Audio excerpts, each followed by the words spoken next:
Record.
¿Cómo están, compañeros? Buenas noches. Vayan poniendo sus datos, por favor. en el chat de de esta plataforma Zoom. Mientras van poniendo sus datos, estamos esperando a que puedan ingresar algunos otros compañeros también de la clase para que podamos comenzar con el avance del día de hoy, que para culminar nosotros vamos a ver algo del artículo 175 más respecto a los ministerios de Estado. ¿Ya? Esperamos un minuto más y comenzamos, compañeros.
Ahora sí, compañeros, comenzamos en esta clase del día de hoy, viernes 1 de octubre. Estamos ya nosotros dando continuidad a todo esto que nosotros hemos estado avanzando y bueno, nos faltaría ver antes de comenzar con un nuevo tema que es la jurisdicción ordinaria. Queríamos ver algunas otras atribuciones también que tiene los ministerios o en este caso los ministerios de Estado a través de sus ministros, obviamente, las atribuciones que tienen para poder gestionar o realizar las funciones que obviamente se les son otorgadas, ¿no? Entonces, nos vamos a remitir, como nosotros vemos en pantalla, el artículo 175 de la Constitución Política del Estado, y de esa manera nosotros vamos a terminar viendo este último artículo y bueno, para poder concluir con este tema, ¿no? Ya posteriormente vamos a ver lo que es la jurisdicción ordinaria. Ahí nos habíamos quedado entonces en esta parte.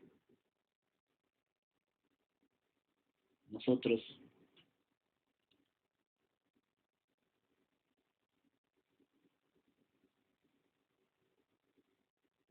estamos pasando ya.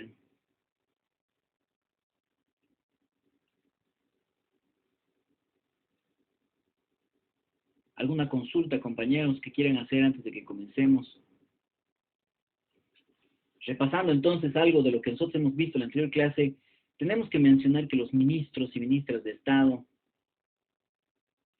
siguen ingresando algunos compañeros, son designados, como ya sabemos, por la o el presidente de Estado, a fin de poder conformar ese gabinete ministerial. Y más allá de poder respetar los criterios de equidad en base, ¿no? En base a poder respetar cualquier tipo de criterio de equidad de género y además de plurinacionalidad, que eso se ve dentro del órgano ejecutivo.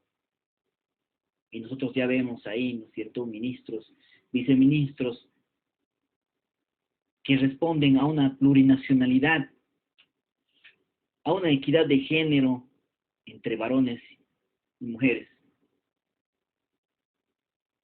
Nosotros tenemos que ver que tienen ciertas atribuciones estos ministerios de Estado a través de sus ministros, quienes son, y nosotros los conocemos como servidores públicos, como nos dice bien este primer parágrafo, ¿no?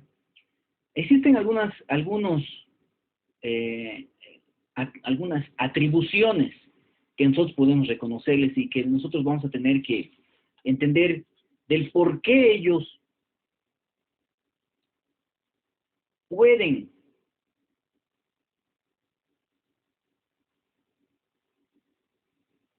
responder además a algún tipo de responsabilidad respecto a las funciones que han tenido dentro de las gestiones que han realizado en su momento, ¿no? Entonces, las vamos a enumerar algunas, compañeros, no todas, que tal vez, como les he venido refiriendo, si vamos a hablar de lo que puede ingresar al examen, o que fuese para nosotros importante, es poder mencionar algunas de estas atribuciones que tienen a través de estos ministros y ministras de Estado, ¿no? Proponer y coadyuvar en la formulación de políticas generales del Estado, dirigir todas esas políticas gubernamentales respecto a su sector. No estamos, creo, repasando, no recuerdo muy bien, compañeros, si hemos visto ese. La quiere cañar. Ay, mi gorda, dímelo, mi gorda. Silenciarle ahí a la compañera. Estamos pudiendo. Listo. Sigue.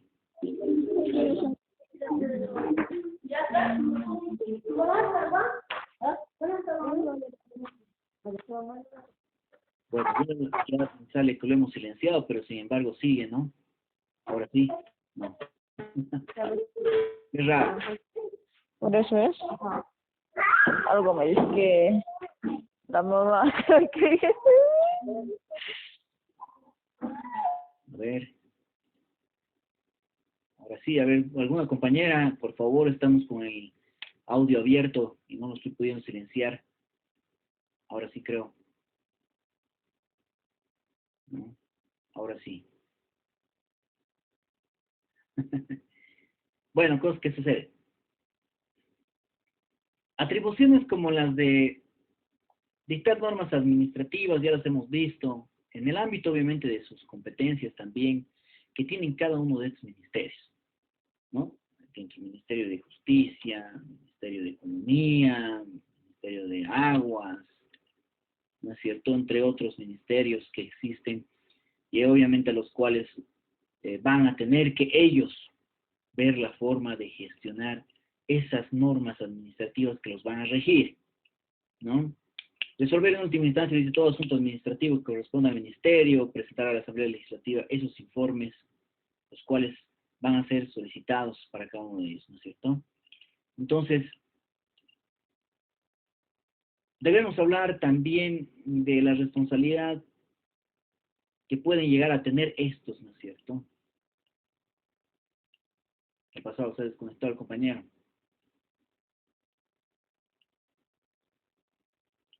Lo que nosotros entendemos como los requisitos para poder ejercer calidad de ministro o ministra de Estado, ¿no? Todas las que nosotros conocemos como las generales del acceso al servicio público. En este caso, 25 años en cuanto a la edad, pero ya saben ustedes, compañeros, que nos regimos también a los deberes militares, a no tener más bien ningún tipo de pliego ejecutoriado, entre otros requisitos que tienen la obligación, y hablábamos ayer del segundo idioma nativo, que pudiésemos nosotros poder hablar también para poder realmente ejercer la función pública, ¿no? Entonces, son requisitos generales, como muy bien dice, estas condiciones generales. ¿Qué más, compañeros? Para finalizar, no podrán ser designados como ministro de Estado, la persona que en forma directa como representante legal, personería jurídica tenga contrato, sí, ¿no? Que nosotros hemos hablado entonces en la anterior clase. Bueno, culminando ese aspecto, compañeros, vamos a pasar a ver un nuevo tema respecto a lo que es la jurisdicción ordinaria, a partir de lo que nosotros, y realmente a nosotros como abogados nos interesa ver lo que es el órgano judicial. Vamos a ver nuestro texto también.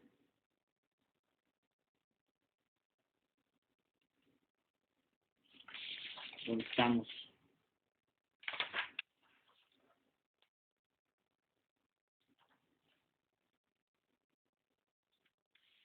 Tenemos acá.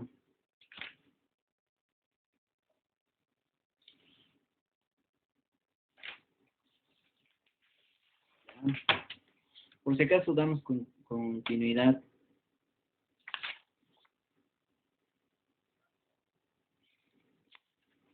A lo que nosotros hemos venido viendo, ¿no? Dentro de nuestro texto, obviamente, del doctor Boris Wilson Arias, Teoría Constitucional y Nueva Constitución Política del Estado. Vamos a dar continuidad también al texto en esas páginas 86, 87. Empezamos a hablar de lo que tanto nos interesa a nosotros, este órgano de poder judicial en nuestro país, ¿no? Para eso nosotros entonces tenemos en pantalla los artículos 178, 179 de esta Constitución Política del Estado. ¿Qué nosotros entendemos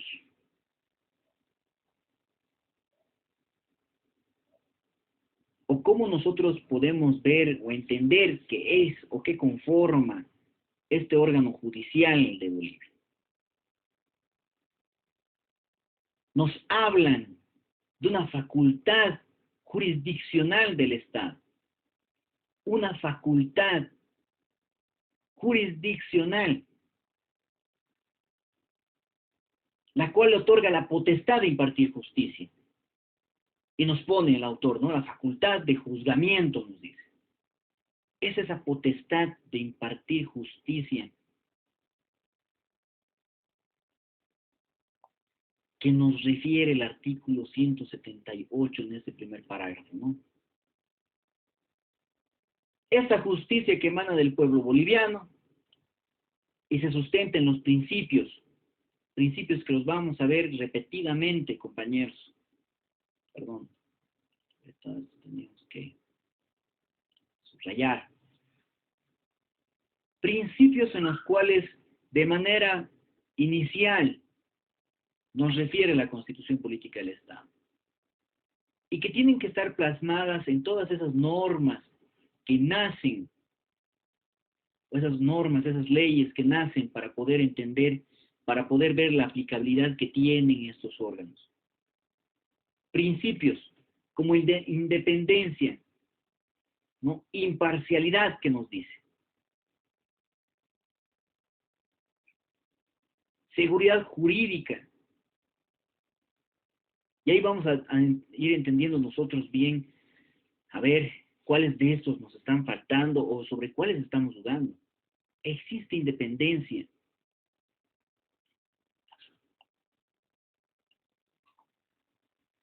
En un órgano judicial, en un tribunal constitucional plurinacional, nosotros nos debemos un análisis sobre estos temas. Y tenemos que ver realmente si son principios que, en base a lo que nos refiere la Constitución, son aplicados actualmente en todo esto que nosotros vemos. Independencia. Y además, más allá de estos principios, compañeros, que están instaurados en la Constitución, como les he referido, al estar inmersos en una norma respecto a lo que es el órgano judicial o el Tribunal Constitucional, ¿no? Dentro de este poder judicial.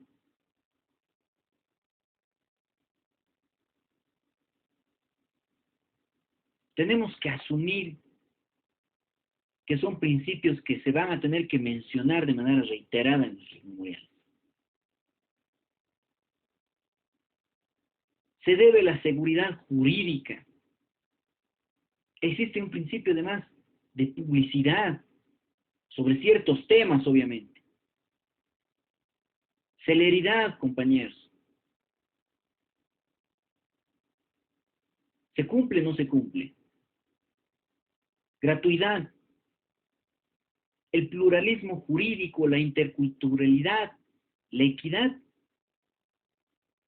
Y más allá de un servicio a la sociedad, la participación ciudadana, esa armonía social y el respeto a los derechos que no pueden perderse en esencia.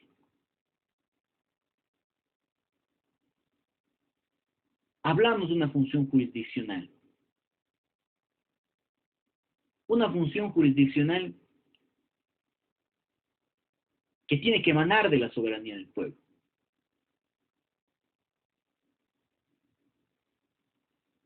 Esta función, además, dentro de este poder judicial que viene a partir de una función judicial única.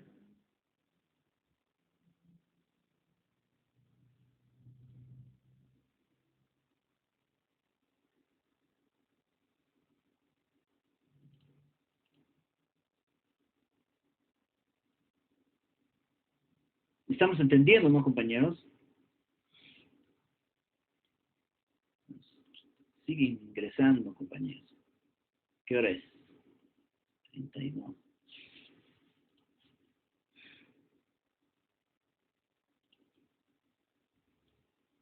¿Por qué única?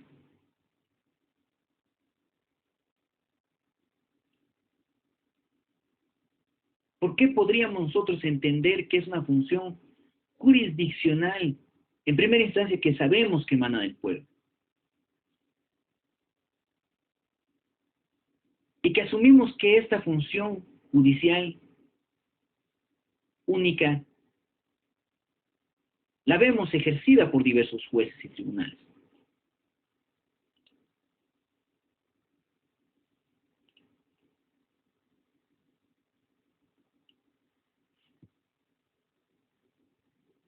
Está ejercida, ¿no es cierto?, por esos jueces y tribunales.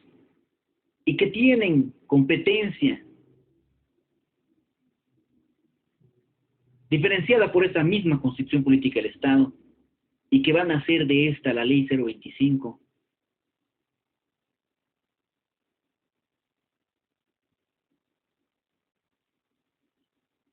que nos va a venir a diferenciar las facultades que tienen estos jueces. Obviamente en representación del Estado. Y ahí un autor nos hace mención a este juez ordinario, a un juez indígena, entre otros, que pueden ser enunciados a partir de la Ley 025.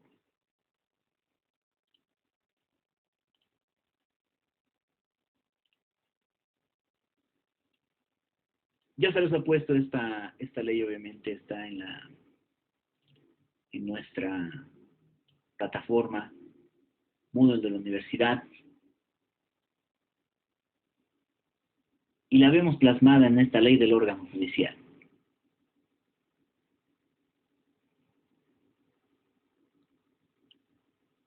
¿Cuál es la naturaleza y ese fundamento que tiene esta ley? Se entiende que el órgano judicial es un órgano del poder público.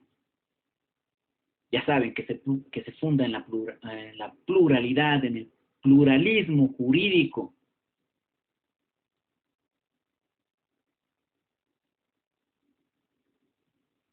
Y que va a tener la misma igual jerarquía constitucional que el resto de los órganos poder, ¿no? El legislativo, ejecutivo, electoral.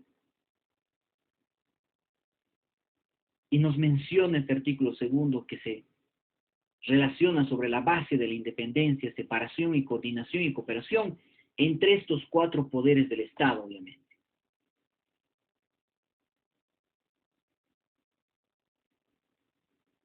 Es necesario ingresar a ver estos principios que nos ha dado la Constitución Política del Estado.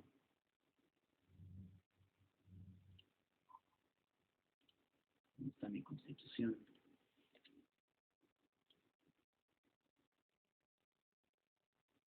Y como ya les he referido, está plasmado ya en este tercer artículo de la Ley 025, ¿no?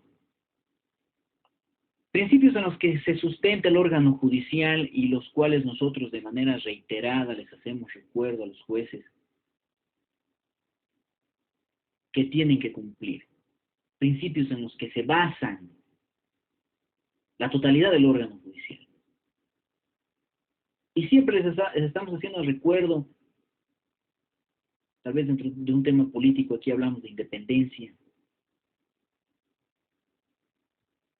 que en algún momento se ha puesto a consideración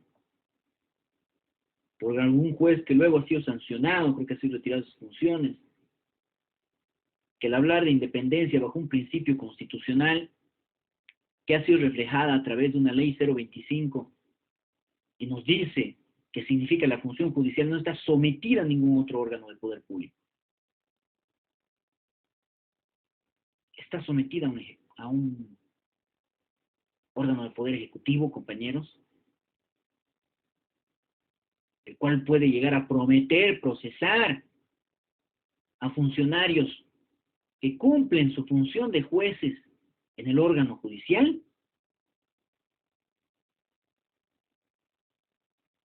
por algún tipo de situación. ¿Dónde queda este principio de independencia? ¿Políticamente se los puede someter?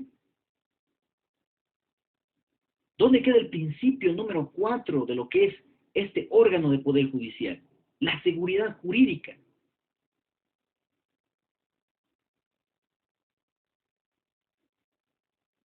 La imparcialidad. ¿Qué implica la imparcialidad? Que todas las autoridades jurisdiccionales se deben a la Constitución y las leyes.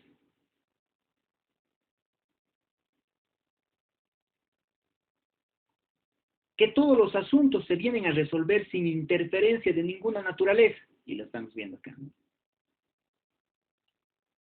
Si algún compañero a futuro, funcionario del órgano judicial, Dios mediante alguno de nuestro grupo, o secretario, juez, tal vez iniciando funciones como amanuense, y vamos a ver también quiénes forman parte de un juzgado más adelante. Amanuense, cuando no forma parte de los supernumerarios del juzgado, son solo un apoyo moral, tal vez, oficial de diligencias, auxiliares.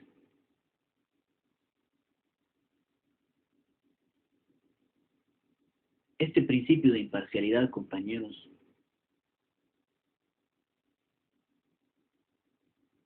respecto a, nos dicen, ¿no?, asuntos que sean de su conocimiento, se resolverán sin interferencia de ninguna naturaleza, sin perjuicio, sin discriminación o un trato diferenciado que los separe de la objetividad y el sentido de la justicia.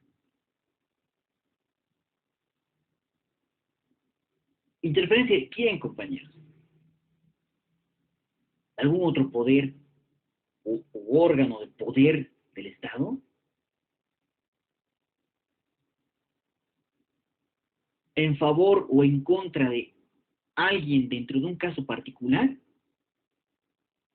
¿Dónde quedan esos principios que no solo nos da la Constitución Política del Estado, sino que nos refiere todo el texto, el texto constitucional y todo lo que es la Ley 025? La seguridad jurídica. Se evidencia esta situación en casos que son denominados políticos. Nos habla la seguridad jurídica de la aplicación objetiva de la ley, tal como debe ser. De tal modo que las personas conozcan sus derechos, sus garantías, sus obligaciones. Estamos hablando de que se conozca y que además se respeten y que no se vulneren estas garantías y obligaciones. Y además que tenga certidumbre, no dice incertidumbre. No, porque ya uno ya piensa, bueno, hablo mal de cierta situación política, de un partido de gobierno, partido político de gobierno, que se encuentra en el poder, y bueno, estoy en la incertidumbre de ver si realmente me van a procesar o se va a llevar a cabo un procedimiento en mi contra de la forma en la que está prevista la ley. La seguridad jurídica está siendo vulnerada. La previsibilidad de todos los actos de la administración de justicia.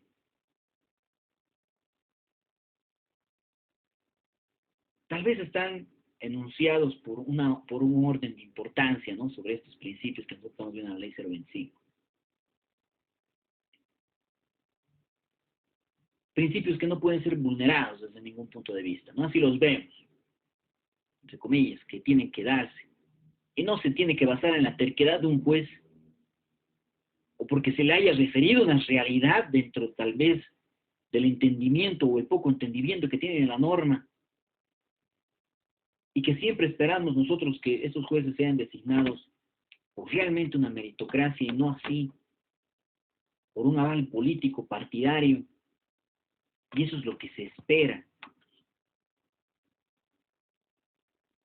de este tipo de funcionarios. Principio de publicidad, que ya sabemos nosotros a qué va referido, ¿no? La idoneidad, que nosotros ya sabemos que es esa capacidad o experiencia que puede llegar a tener esa persona. Y hay jueces y jueces, ¿no, compañeros? Que la verdad, bueno, hablando de criterios, deberíamos ver que existe un consenso también respecto a ciertos temas que se llevan a cabo. Hay un juez que me dice algo distinto al otro dentro de un mismo tema y me emiten resoluciones distintas dentro de un mismo tema. Ya sabemos todos dentro de la juerga laboral que todos los casos son sui generis, son distintos desde cierto punto de vista.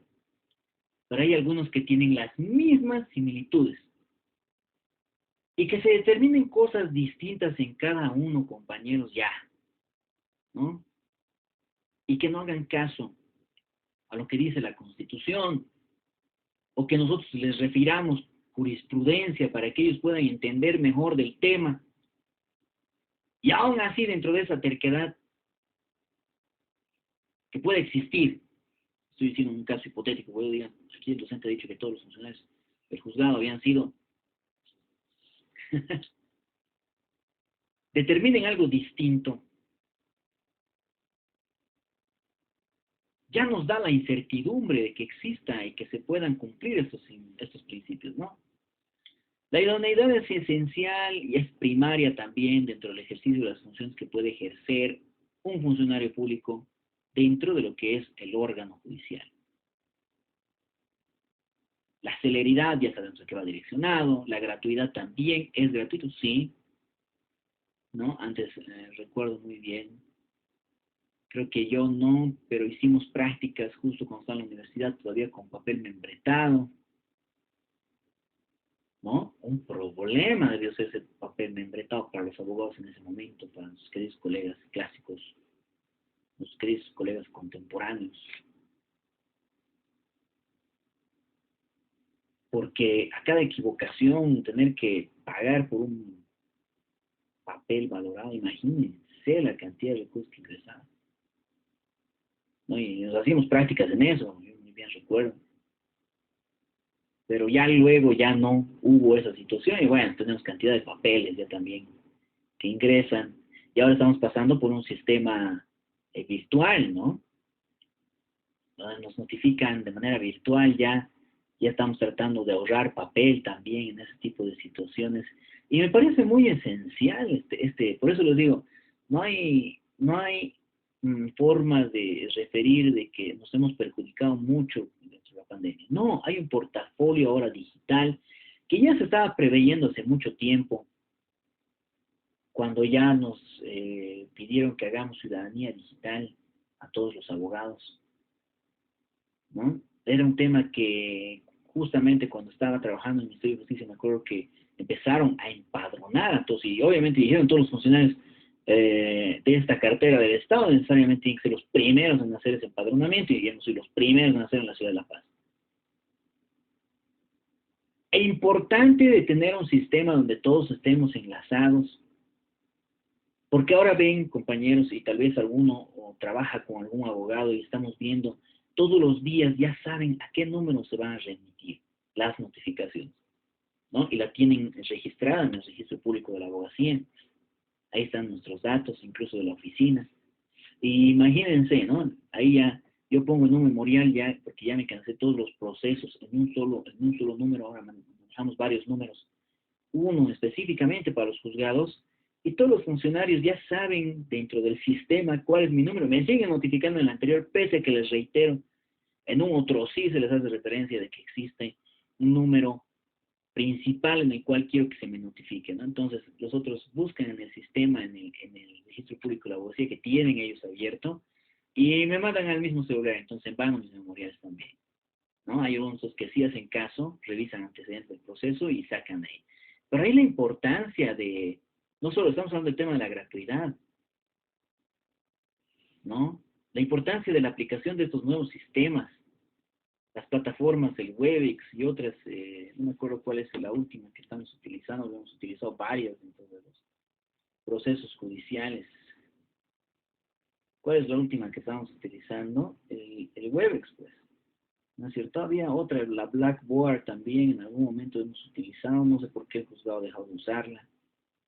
Sí, ahora es todo con Webex, ¿no? Están todo el día en la sala de audiencias. La complejidad de las audiencias virtuales, compañeros, ya es otra cosa. O el colega no tiene buena la señal, o no se le escucha al juez, o alguien dejó el micrófono abierto. Hay pros y contras que realmente tenemos que ver, ¿no? Y hay principios que tienen que modificarse aquí también, ¿no?